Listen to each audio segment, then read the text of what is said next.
سر آپ کیا سمجھتے ہیں کہ یہ جو مذہبی انتہا پسندی ہے، یہ جو مذہبی جنونیت ہے، سر اس نے اس ملک کو کتنا نقصان پہنچایا ہے اور اوور آل انٹرنیشنلی پاکستان کے امیج کو کتنا نقصان پہنچایا ہے؟ امیج کو چھوڑیے، آپ اور میں اس سے خوف زدہ ہیں. ہمارے پولیس والے ان کی گردنیں کاٹی گئی ہیں.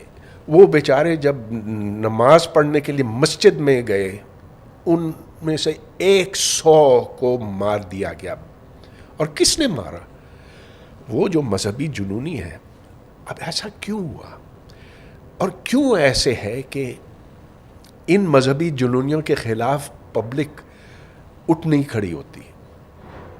ایک بیچارے شاید پاگل ہی تھا، مجھے کیا پتا، جس کو انہوں نے زندہ جلا دیا ننکانہ صاحب میں. کئی اور پاگل ہیں جنہوں نے کچھ بکواس کی تو ان کو مار دیا. وہاں ایک دم ہجوم جمع ہو جاتے ہیں.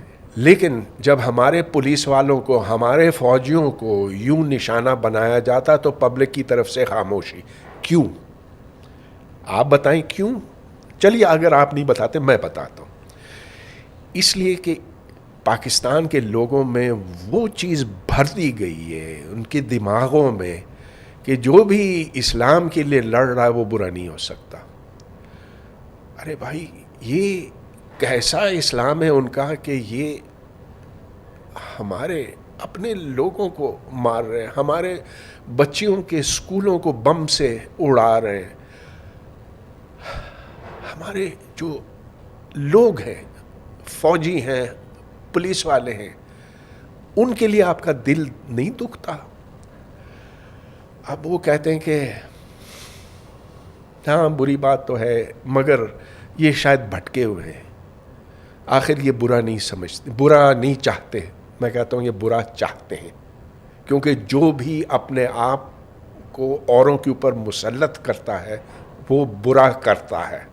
اور یہ ہمارے دشمن ہیں، ان کے خلاف اب ہمیں صف آرا ہونا ہے. سر آپ کیا سمجھتے ہیں، اس سے پہلے ہم ایک کنورسیشن کر رہے تھے، آپ کیا سمجھتے ہیں کہ ہمارے پاس بڑی تعداد میں آرمڈ فورسز بھی ہیں، ہمارے پاس ایجنسیز بھی ہیں، ہمارے پاس پولیس بھی ہے، ہمارے پاس ہتھیار بھی ہیں، وہ کیا چیز ہے جو ہمارے پاس نہیں ہے اور ہم اس ٹیررزم کو، ان پریشر گروپس کو روک نہیں پا رہے؟ اس لیے کہ نظریاتی طور پر ہم بہت کمزور ہیں. ہاں ہمارے پاس ایٹم بم ہے، ہمارے پاس ٹینک ہے، ہمارے پاس کیا کچھ ہے، طرح طرح کے اسلحے ہیں، لیکن نظریاتی طور پر پاکستان کی فوج، پاکستان کی پولیس بہت کمزور ہے.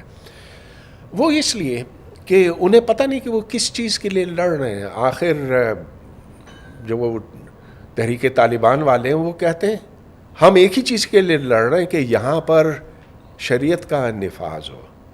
لیکن سرکاری طور پر پاکستان کہتا ہے کہ یہ تو اسلام کا قلعہ ہے اور یہاں ایک اسلامی ریاست موجود ہے اور یہاں پر ہم ریاست مدینہ بنائیں گے.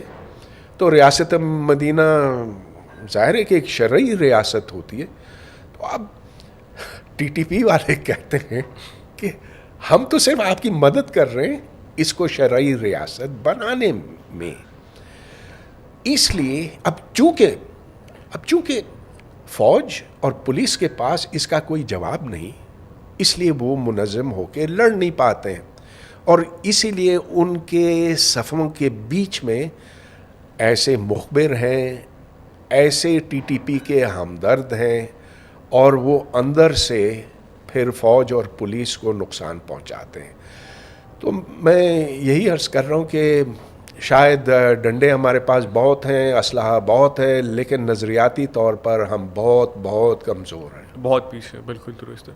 سر coming back to my last question, sir مفتیٰ صاحب کے ساتھ آپ کی ایک نشست رہی جو سوشل میڈیا پہ کافی وائرل ہوئی، اور اس وقت جو ملک کے معاشی حالات ہیں، کیونکہ آپ کی نشست ہوئی تو میں پوچھنا چاہوں گا مفتیٰ صاحب کے پاس کوئی اس ساری جو پاکستان کی فائنینشیل سچویشن ہے اس کا کوئی حل تھا ان کے پاس؟